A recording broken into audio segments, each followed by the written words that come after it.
Puji, mahasiswa dari STIKIM program S1 Keperawatan Ekstensi RSUD Kota Depok. Nah, saat ini kita ingin meminta sharing mengenai nursepreneurship tentang home care. Nah, saat ini kita bersama dengan Ibu Ani Mariunani, nurse S-Cup M-Cup ETN. Nah, perkenalkan Bu. Ya, terima kasih atas kedatangan adik-adik sekalian yang sedang semangat-semangatnya belajar ya. Ya, silakan. Ibu Ani ini pengalaman luar biasa sebagai di rumah sakit itu sebagai IPCN dan juga pengalamannya juga sebagai konsultan tentang perawatan luka. Jadi dokter-dokter spesialis bedah pun sering meminta beliau untuk melakukan perawatan luka di rumah sakit.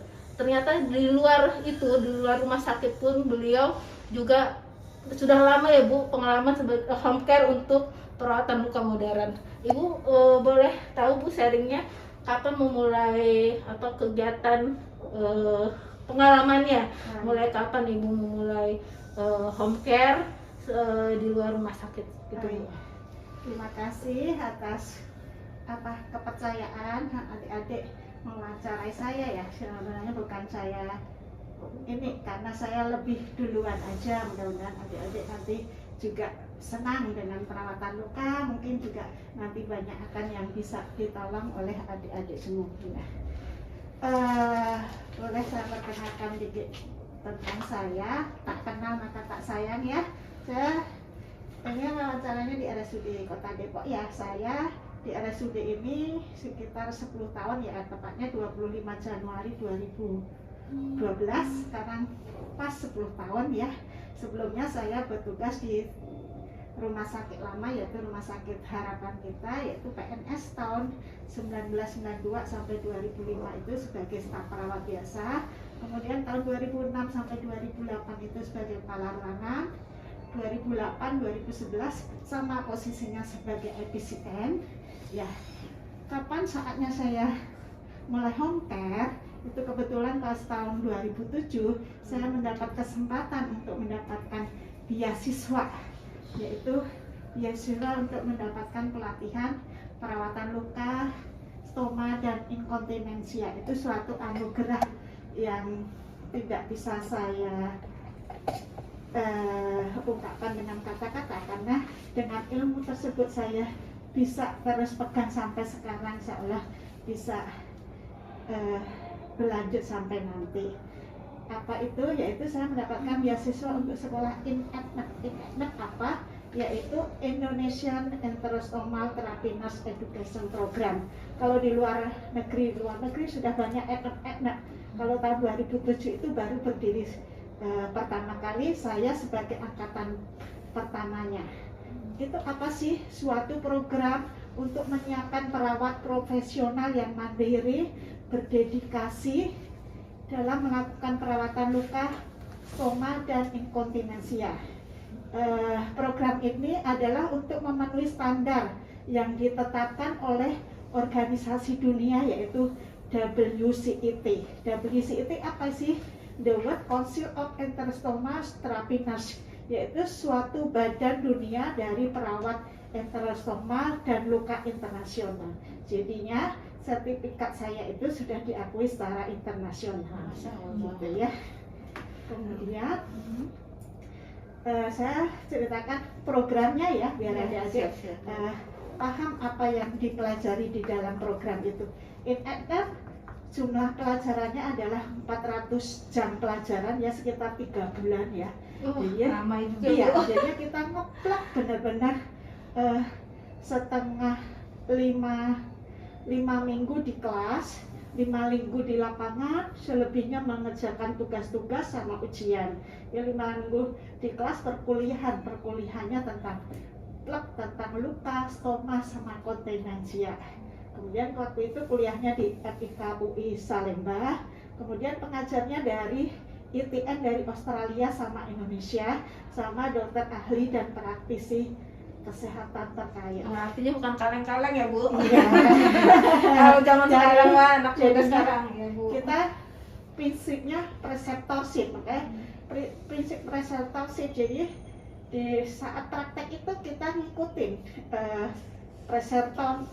preceptornya, jadinya satu preceptor memegang empat student, saya studentnya, jadinya 4 teman saya ngikutin satu, jadi satu guru, jadi tempat lain ngikutin lagi gitu sampai 200 jam kemudian praktek klinik di berbagai macam rumah sakit, yaitu Rumah Sakit Harapan Kita, Darmais, Fatmawati, Yayasan Kanker, Rumah Sakit Sengkarolus, Rumah Sakit Hasan Sadikin Bandung. Tapi yang kita pelajari benar-benar murni kita luka, stoma, sama kontinens gitu. Jadi tidak perbed lagi atau apa gitu karena waktunya sangat terbatas. Ya. Itu sepulangnya dari sana, kemudian nggak taunya saya kan di ruang kebidanan, nggak taunya luka itu nggak taunya bukan di ruang bedah saja, nggak taunya di ruang kebidanan itu banyak kasus-kasus luka juga. Nah, Allah tuh maha adil atau maha bagaimana ya biar ilmu saya bermanfaat, nggak taunya di kebidanan muncul banyak luka biar kita banyak dapat ilmu juga dari sana. Katanya luka itu ada di mana-mana, mau di IGD, mau di anak, mau di perinatologi, kebidanan itu banyak luka. Makanya dengan teman-teman mau bersedia mempelajari perawatan luka itu bisa bermanfaat untuk di ruangan tempat dia bekerja maupun di rumah. Kali ada tetangga atau apa, itu sebagai senjata kita menolong orang lain. Gitu. Ya. Siap Bu. Iya, emang selama ini pun di rumah sakit Ibu itu tidak cuma jadi konsultan di ruang bedah ya Bu, bahkan di ruang ICU, terus di ruangan lain seperti itu. Nah, Ibu tadi dibilang bahwa Ibu sudah melakukan home care itu dari tahun 2007 ya Bu. Iya. Ada nggak Bu ceritakan suka dukanya selama melakukan kegiatan home care tersebut Bu? Oh iya. Kenapa awal mula berpikiran untuk home care ya karena saya pikir saya dapat ilmu yang seperti anugerah ya. Kalau saya ikut sendiri itu biayanya mahal, 21 juta itu tahun 2007 ya. Itu kalau ilmu saya nggak manfaatin itu kayaknya sia-sia dan tidak dapat praktek. Kalau hanya bilang dilalah gitu ya, ada aja teman udah tahu, Ami tolong itu saudara saya luka gitu, saya kayaknya datangin lah. Kalau saya dulu di rumah sakit Jakarta sana, Jawa Barat banyak yang saya datangin sampai Karawaci, sampai karena banyak di Ciledug sana ya saya datangin, tapi nggak taunya untungnya saya punya suami mau ngantar gitu ya, itu pulang kerja keliling-keliling dulu gitu. Katanya itu jadi apa ya, menambah ilmu jam terbang saya untuk merawat luka, juga ilmu bergaul nggak mudah kan, kula nuwun dari satu rumah ke rumah lain. Ada yang rumahnya petak, ada yang rumahnya kaya, ada yang penerimaannya bagus, ada ini suatu ilmu sendiri. Kalau nggak kuat-kuat udah ngapain juga kita susah-susah, tapi ya itu karena kita berprinsip bahwa ingin menolong orang kan, itu aja sih. Kemudian kenapa home care? Home care itu dapat pasien dari mana sih? Kan pasien saya pasien perawatan luka lanjutan dari rumah sakit. Jadi rumah sakit saya udah boleh pulang, tapi habis itu pasiennya suruh rawat sendiri, nggak tahu caranya, akhirnya mau nggak mau minta tolong saya. Itu banyak tuh pasien anak, pasien luka DM gitu ya, yaitu karena permintaan sendiri, karena emang belum ada kelanjutan dari rumah sakit untuk home care. Kita kan emang masih susah ya untuk penerusan pembiayaan ke rumah sampai home care gitu, tapi atas kemauan pasien tersebut mengundang kita untuk home care ke rumahnya gitu. Kemudian bermitra dengan dokter, ada dokter juga yang kenal saya tidak langsung, katanya si pasien yang pernah saya rawat itu punya dokter khusus itu, loh kok pasien saya lukanya semuanya luka, tapi luka kamu beda, bersih. Si pasiennya bilang, dok saya punya perawat khusus, tiap 3 hari sekali datang. Oh pantesan bersih, boleh nggak saya kenal perawat itu? Justru dari pasien gitu. Makanya si dokternya, si pasien itu, ada dokter saya namanya dokter Tobing gitu. Nanya, pengen kenal ibu untuk ini. Ya udah boleh gitu kan. Kayaknya dokter sahabat nelfon, Suster Ani, Suster Ani, ini saya dapat dari Bu Ani, boleh nggak Suster Ani rawat luka pasien saya? Rawat luka pasien saya, tapi jangan di klinik saya, karena saya takutnya kotor atau apalah. Oh saya juga nggak mau dok, saya bisanya juga ke rumah-rumah pasien. Ya waktu itu saya lagi hamil ya, sampai anak saya gede baru ketemu, jadi udah 20 apa 30 pasien dari beliau saya rawat, saya baru ketemu anak saya udah TK baru ketemu gitu kan, ada di fotonya itu. Jadi jadinya sistem saling percaya iya gitu. Ibu berarti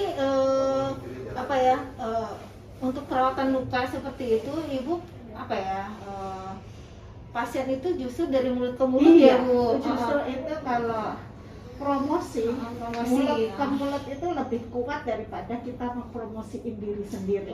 Artinya ibu selain mempromosikan untuk yang kegiatan home care ini, selain dari mulut ke mulut, ibu punya nggak Bu misalnya media medsos atau apa yang untuk saya zaman dulu kan gagal air kan. Kalau di rumah sakit kita walaupun punya pengetahuan tentang luka belum tentu sepaham. Kalau di rumah sakit kan banyak aturannya ini itu gitu kan, tapi ilmu ini kan bagus, ada apa gitu kan ya, promosi dari mulut ke mulut. Kemudian bermitra dengan pengobat alternatif. Rumah saya kan di sini dekat Parung sana, tapi kerja saya di Selipi, di Patal Senayan itu ada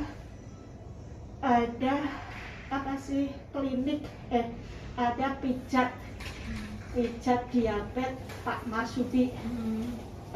Teman-teman mungkin bisa lihat di Jalan Kartini, Ruko Kartini ada tuh pijat diabetes Marsudi dekat toko sederhana itu dia cabangnya. Jadi itu pasien banyak, sampai bermobil-mobil pijat diabetes Marsudi. Ya kan diantar suami, saya bilang ke suami, itu orang alternatif aja pasiennya bermobil-mobil, itu kali 1-2 ada lukanya gitu kan, kita kulon aja yuk. Akhirnya saya kan nggak terlalu banyak kata-kata, akhirnya saya printkan luka pasien yang dari buruk sampai sembuh. Kayaknya saya ke Pak Masudin, Pak permisi Pak, Pak maaf ini ya, oh iya Mbak ada yang luka seperti ini, oh ada ini Pak, saya kebetulan kemarin dapat pelatihan gini, tapi saya kerja di rumah sakit ya. Kalau Mbak kerja sih, kalau Mbak sebenarnya mau saya kasih klinik di sebelah gitu.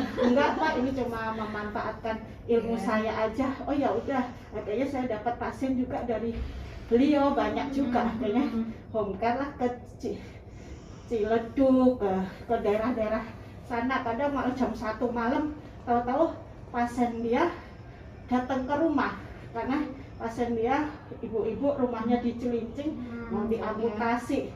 Ya udah besok aja saya ke Cilincing, tapi ibunya nggak maunya segera malam itu. Akhirnya ke rumah saya di Tanjung Halang karena saking pengennya ini gitu kan. Karena saking takutnya diamputasi, ya udah kita rawat, 3 hari kemudian saya datang yang nggak jadi diamputasi gitu. Gitu itu contohnya.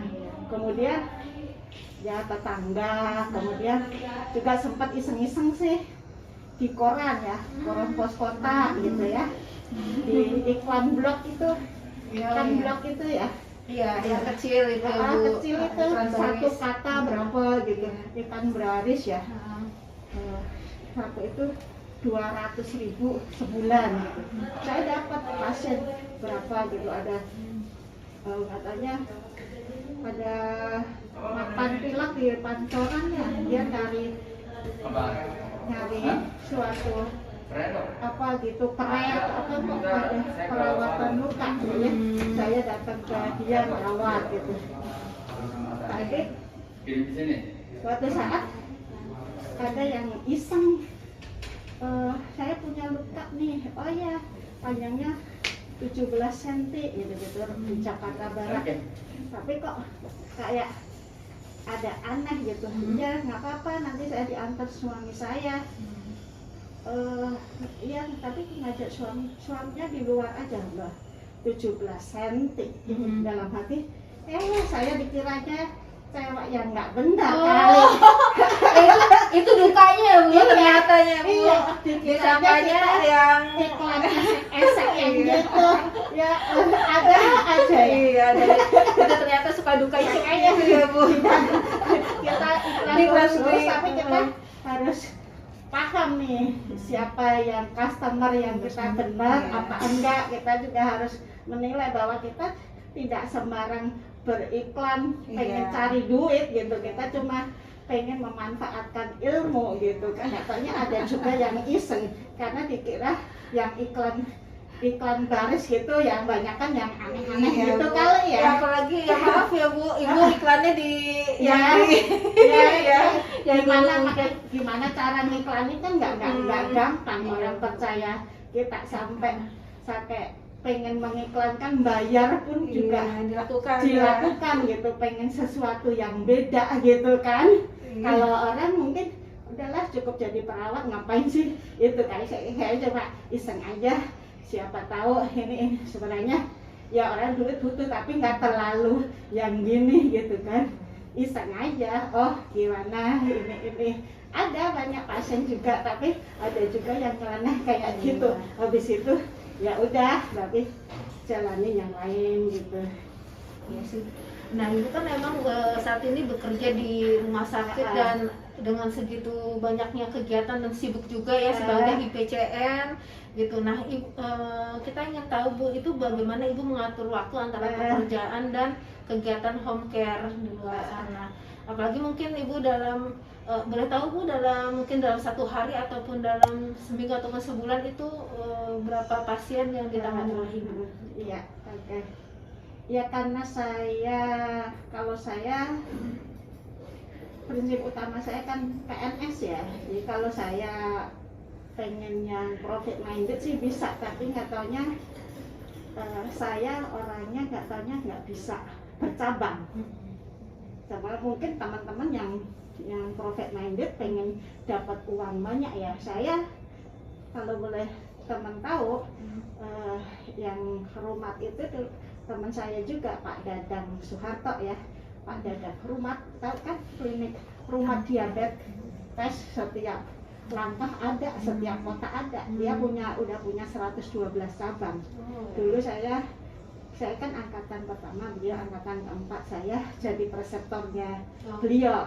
Kalau di foto-foto saya pas dia mendirikan itu, saya sering diajak beliau untuk memberikan edukasi staf-stafnya gitu kan. Cuma kalau beliau kan laki-laki kan, jadi langkahnya lebih panjang. Tapi kan saya emang sudah pegangannya jadi PNS, saya harus tetap pengabdian ke pemerintah lebih utama. Pernah juga suatu kali saya juga mendirikan klinik kan di depan Gang Jati itu tahun 2014 gitu ya. Itu nyatanya cuma 1 tahun gitu, nyewa 20 juta nyewa ininya, rukonya aja, belum perkatasnya apa itu mungkin habis sekitar 30 juta, 50-an. Nyatanya nggak semudah apa ya menggalakkan telapak tangan klinik luka perawat itu, karena perawat kan masih baru itu. Kalau bidan memang dari dulu sudah ada kelompoknya atau apa, sampai pengurusan limbah pun kalau bidan bisa berkelompok, jadinya jatuhnya bisa 50.000 per bulan untuk pembayaran tentang limbah. Kalau kita ngurus sendiri biayanya bisa 2,5 juta sampai 5 juta per tahun gitu kan. Ya itu kan belum pengurusan ini itu. Contohnya saya juga pas sudah berdiri, saya pulang dari kerja sini ke tempat klinik saya nunggu pasien gitu, kok kayak saya istilahnya nyari uang banget ya. Kita di rumah sakit udah capek nungguin pasien, katanya sementara pasien lebih suka kita datang ke rumah karena dia tidak perlu mobil, tidak perlu nyewa mobil, kita datangin gitu kan. Saya juga bisa atur waktu saya, kalau manakala waktu kan pulang dari kerja mau maghrib, saya mesti maghrib dulu atau apa kan, ya kadang sampai jam 12 malam kok nggak masalah. Kadang kita ke rumah pasien malah enjoy, hubungan silaturahmi itu ada kayak kekeluargaan gitu. Kalau hitung-hitungan pasien, karena saya tidak terlalu mencari sebanyak-banyaknya pasien, walaupun dikit tapi bermakna lebih bagus daripada banyak melelahkan. Tapi pasien menganggap kita hanya nyari uang aja, itu nggak suka saya. Tapi kalau kita punya pasien tiga aja setiap 3 hari kita kunjungin, itu sudah memakan waktu kita juga.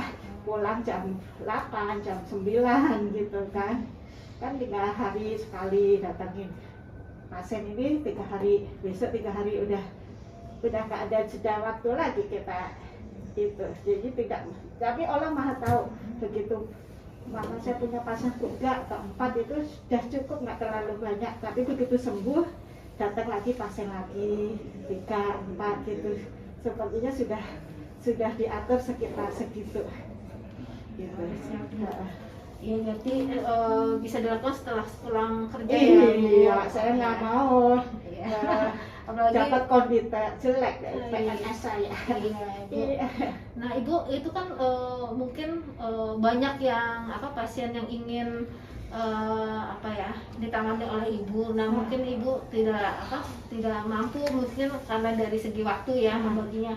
Ada nggak mungkin untuk pengembangan home care Ibu mungkin bekerja sama dengan perawat-perawat yang lain yang mungkin berminat dalam home care, seperti itu, minta bantuan atau bagaimana Bu? Iya, karena merawat luka itu perlu dari hati, kemudian juga perlu pengetahuan khusus juga. Jadi walaupun dulu saya punya klinik, saya tidak segera meng-hire teman atau apa, mungkin bisa, tapi takutnya saya lagi kerja di klinik saya ada masalah atau apa, lebih repot gitu. Jadi saya masih tanganin sendiri gitu, bukan berarti saya nggak percaya teman, kecuali teman saya sudah saya bekali tentang pelatihan perawatan luka dan sebagainya gitu.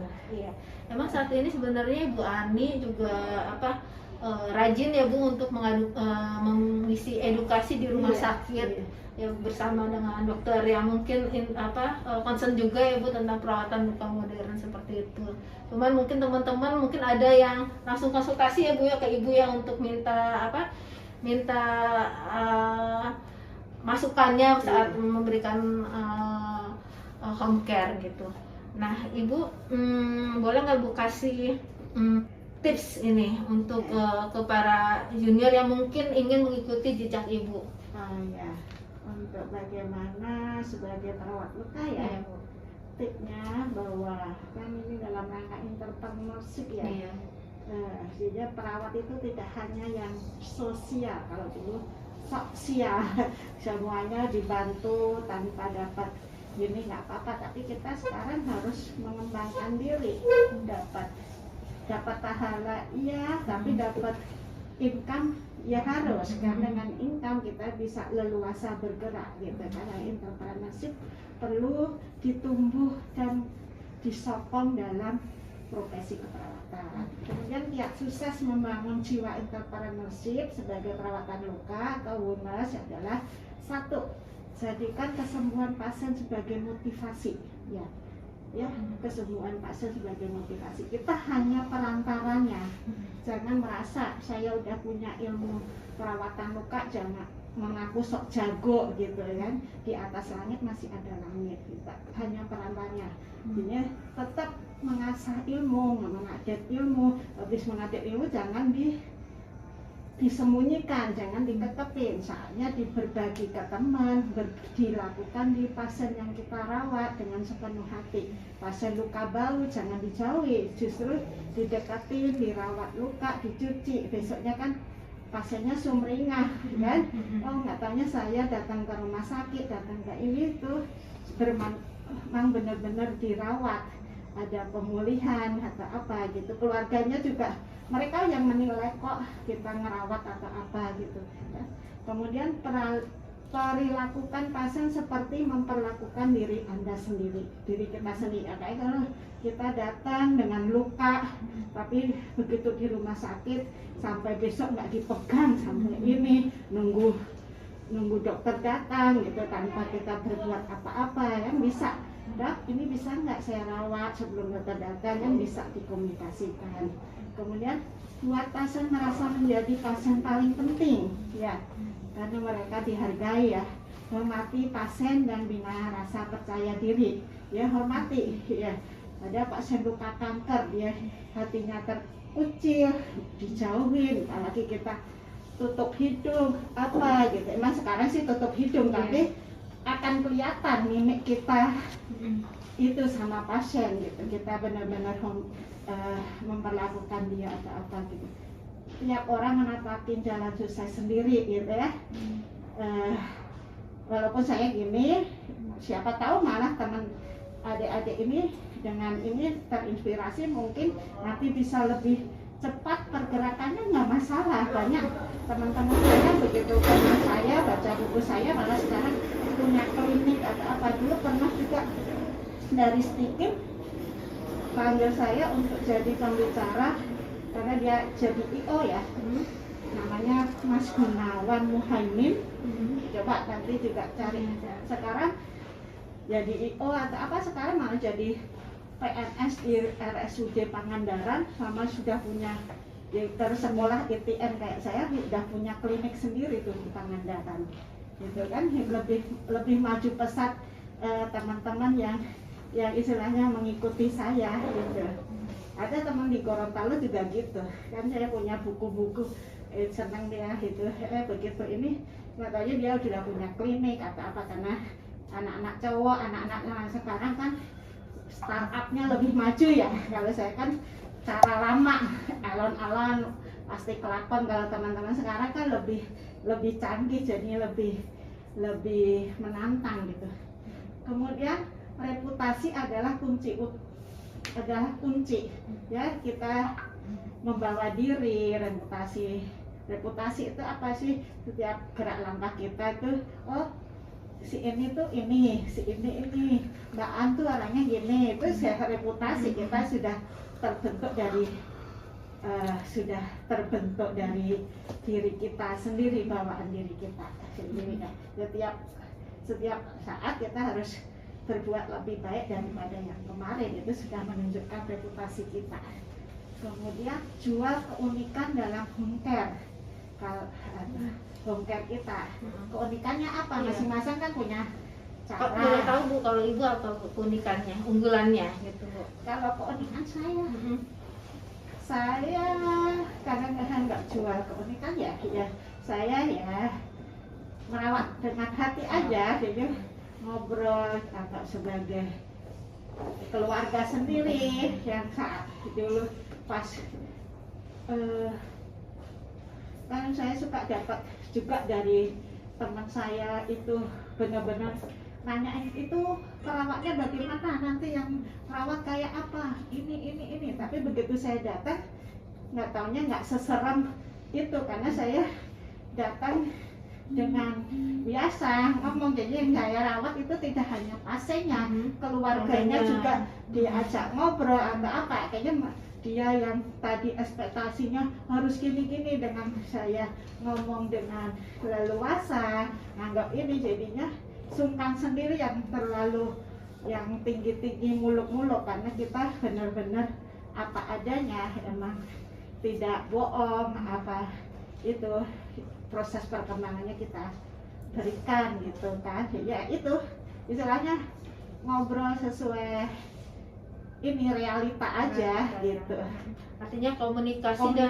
Dan mungkin edukasi yang apa yang arah ke caring ke pasien bisa ke pasien sama ke keluarganya kan, yang membiayai kan banyak kan ke anaknya atau keluarga jauhnya, itu juga yang perlu ditekankan.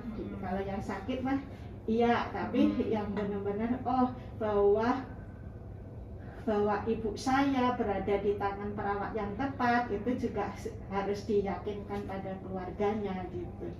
Ya mungkin selain juga emang sebenarnya ibu kan sebenarnya emang ini kan Bu tadi luka stoma juga kan, terusan perawatan luka modern seperti itu ya Bu. Sebenarnya tadi ada yang kelewat ya Bu, salah satunya. Nah ini bagaimana sih Bu untuk pembiayaan ke pasiennya, cara pembuahan biayanya itu bagaimana Ibu? Apalagi Ibu kan mendatangi pasien sampai mungkin nggak cuma di sekitaran rumah Ibu ya, bahkan sampai tadi Ibu ceritakan sampai ke Cilincing gitu, yang jauh-jauh gitu Bu. Boleh tahu nggak Bu mungkin cara pembiayaan yang ke pasien itu bagaimana? Kalau saya membuat klinik secara swasta, akan saya membuat aturan-aturan seperti itu. Nggak taunya di diri saya belum bisa saya melakukan seperti itu. Nggak ada standar ya Bu. Rasa welas asih saya harus kedepankan. Gitu. Kalaupun nggak ada yang nggak mampu, saya akan datangin, kemudian saya ajarkan, baru ini gitu. Jadi saya nggak bisa berpatokan segini, tapi saya juga lihat kalau dia mampu ya kita jangan ya udah berapapun gitu, udah nggak zaman lagi perawat yang gitu. Kita aja sekolah mahal loh ya, adik-adik juga gitu. Apalagi kan ada bahan-bahan yang dipakai ya Bu. Saya tekankan, dokter-dokter di sini juga udah tahu, ngasih tahu nanti kalau mau home care ke Bu Ani, itu alatnya itu sendiri ya, bukan dari rumah sakit. Dokternya sudah memberitahukan seperti itu juga. Saya juga harus hati-hati juga kalau dari rumah sakit pemerintah ya, dikiranya nanti saya dibawa dari rumah sakit, bahwa saya terpisah dari rumah sakit. Tapi juga saya tidak biaya yang mahal, cukuplah untuk transportasi bensin sama ini. Saya tidak semua dressing saya emplak-emplak pakai, saya modifikasi, nggak yang sesempurna pakai balutan loka modern semua saya pakai. Makanya perlunya mengupdate ilmu itu, jangan sampai semua balut karena tahu dressing modern semua dipakai, jadi malah membebani pasien. Kita harus cost effective gitu. Ternyata iya. Itu mungkin salah satu yang bikin pasien yang dirawat oleh Ibu terasa ringan mungkin ya dari segi pembiayaan juga. Kalau hanya konsultasi aja nggak apa-apa, saya Bu ada luka gini caranya, saya tulis cara itu, walaupun tidak dirawat saya, keluarganya nggak masalah. Walaupun nggak ada apa-apa, tanya kan udah tahu Bu, kalau saya luka kayak gini saya kasih tahu caranya. Kalau tahu Bu makasih udah sembuh, itu kan juga suatu yang kenikmatan sendiri yang nggak bisa digantikan apapun gitu ya. Siap Bu. Satu lagi Bu, tadi Ibu sempat ya mendirikan klinik ya. Boleh tahu Bu saran tentang izin-izin mengenai itu Bu? Izin ya, pokoknya semuanya saya lengkapi dulu ininya ya. Kemudian karena kebetulan ketua dari kita kan dilihat juga lingkupnya gitu katanya, tapi sebelum 1 tahun saya sudah berhenti, jadi saya nggak berlanjut itu izinnya karena saya mau fokus sekolah kemarin itu, kemudian udah tidak saya buka lagi kliniknya, jadi cukup home care. Kalau home care itu karena kemauan masing-masing ya, dan ilmu itu melekat di saya kan, SPP atau apa melekat di saya. Kalau kita buka klinik, waktu dulu sebenarnya beberapa dokter sih pengen saya gabung sama kliniknya sama dokter Faru Roji itu, udah pengen barengan gitu. Saya itu katanya dari Dinkesnya nggak boleh, saya harus berdiri sendiri membuka klinik gitu kan. Ini aja di tempatnya Bu Oksa, kakak Wahyu juga pengen, katanya sepertinya saya waktunya kurang deh daripada saya. Apalagi masa pandemi gitu, kita banyak pasien tapi diri kita sakit, kita lebih eman badan kita ya, gitu yang kelihatan dulu aja. Iya. Gitu. Nah ini luar biasa juga nih Bu Ani ya, selain punya kegiatan di rumah sakit sebagai PNS juga home care. Nah tapi masih sempat juga ini membuat buku-buku yang segini banyaknya. Ini isinya apakah ini semua Bu tentang perawatan luka atau apa Bu? Mungkin pengalaman ini sebagai perawatan luka home care. Jadinya saya itu apa ya? Saya kan anak pertama, waktu SMP, SMA gitu suka bantu ibu tapi begitu kuliah di asrama jadi suruh tidur siang nggak bisa karena kepikiran bantu ibu gini hari ngapain ya, biasa bantu nyuci piring, bantu jualan gitu. Ternyata ibu nggak bisa diem memang orangnya. Karena katanya teman-teman jam 2 siang pada tidur, saya di kan 4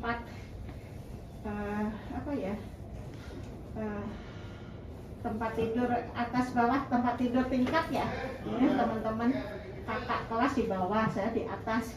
Pada tidur saya ngapalin kamus saya apalin gitu. Dan begitu di harapan kita di asrama lagi setelah kerja ngapain ya, makanya saya suatu saat ke toko buku ada penterjemah Yasmin Asik gitu ya, akhirnya saya telepon, Bu, kalau pengen jadi penterjemah gitu, oh pengen, boleh kesini. Akhirnya saya disuruh ke IGC, akhirnya ya udah, kamu pengen jadi penterjemah, nih saya kasih 1 buku saya pertama kali. Masih ada, coba. Luar biasa Ibu. Buku saya pertama kali Ini Bu. bukan yang kuning, pengkajian Kritis ya. Pengkajian keperawatan kritis. Tadi mana ya? Di situ kayaknya Bu. Udah jelek bukunya. Iya nih, coba. Ini Nih ya. dulu waktu saya kuliah itu yang saya beli ini dari EGC nih. Ternyata Ibu salah satunya yang Bukan salah satunya. untuk yang menerjemah. Ini ya. Iya tuh, nama beliau Namanya Ania. Ani. Dulu digaya-gayain. Di sini tahun berapa tuh? Walaupun terbitnya tahun 97, saya terjemahnya tahun 94-an. Saya tulis tangan itu 1000 lembaran. Begitu nih royalti kamu kata gitu, tapi saya sarankan kamu beli komputer gitu. Tapi ya gitu, kalau royalti dari buku itu putus, begitu dapat nggak ada lanjutannya. Tapi kalau nulis buku gini tiap 6 bulan sekali dapat, tergantung penjualan. Tapi ya sudah komitmen dari IKP ya, Ikatan Penerbit Indonesia, kalau penulis itu hanya dapat 10% karena segala macam modal, pemasaran apa itu dari penerbit, kita hanya sebagai penulis. Tapi kalau saya sih nggak masalah. Suatu saat direktur saya sana di Harapan Kita itu, saya mau nulis buku bahasa Inggris, saya pengen beliau bikin prakata ya, ini buku ini. Saya datangin dokter Triatmo Rahim Hadi, dia kan dosen gitu. Saya diceramahin, ditanya, kamu gimana taunya buku itu jumlahnya berapa? Ini lah saya yang penting ide saya tertulis juga sudah senang. Iya. Nggak boleh gitu dimarahin, harus tahu tebal tipisnya buku, jenis kertasnya, kemudian oplahnya bagaimana. Masih. Beliau kan dekan di UI, kalau saya kan apa, yang penting ide saya udah tertulis juga senang aja ya. Nih kalau kayak gini nih saya tulis bareng sama guru bahasa Inggris saya kan saya kalau di asrama kalau dugem gitu-gitu merasa berdosa kan. Waktu saya buat les bahasa Inggris dari basic sampai advance sampai conversation selesai. Kemudian kalau saya sukanya di sore gitu, kalau pagi bisa ke perpustakaan gitu, jadi untuk menambah ilmu saya. Kemudian saya tulis artikel bebas di Ayah Bunda atau apa, itu dapat honor juga. Suatu saat juga ultah Ayah Bunda diundang gitu dapat door prize, senang aja sih. Ini dirain intermezzo yang lain. Enggak, tapi salah satu jiwa apa entrepreneurship-nya ibu ya, emang dari dulu, dari sudah tumbuh dari dulu sebenarnya ibu. Karena saya nggak biar ngelangin waktu. Kalau di asrama kan ngapain, ngobrol, nonton sinetron, nonton apa dulu, telenovela gitu, kayaknya nggak bermanfaat banget gitu. Nggak produktif ya Bu. Aduh, kayaknya bener-bener nih banyak banget pembelajaran yang sudah di-sharing oleh Ibu Ani. Semoga terima kasih banyak ya Bu. Ini ilmunya sangat bermanfaat. Semoga ngalor ngidul ngomongnya. Enggak Bu, ini justru ini Bu, kita merasa termotivasi. Nah, demikian nih teman-teman, bahwa sharing dari Ibu Ani semoga bermanfaat untuk kita semua. Adik-adik jangan lelah belajar ya. Pada penuntut ilmu adalah dari lahir sampai liang kubur gitu. Pembelajaran sepanjang hayat. Jangan ini udah tua. Kalau sudah ngomong tua udah susah, tua mana saya gitu kan. Bu, iya siap. Tua dalam rangka belajar cie sama juga. Luar biasa emang Bu Ani ini. Ya, terima kasih banyak Ibu. Pokoknya teman-teman ini punya keunggulan masing-masing ya kan. Mbak Aan di tempat tugasnya banyak yang bisa dilakukan. Enggak, masing-masing itu sama Allah sudah dikasih keunggulan masing-masing. Tinggal kita bagaimana mengisinya gitu ya. Itu aja. Ya, terima kasih Bu. Ya. Assalamualaikum warahmatullahi wabarakatuh. Waalaikumsalam.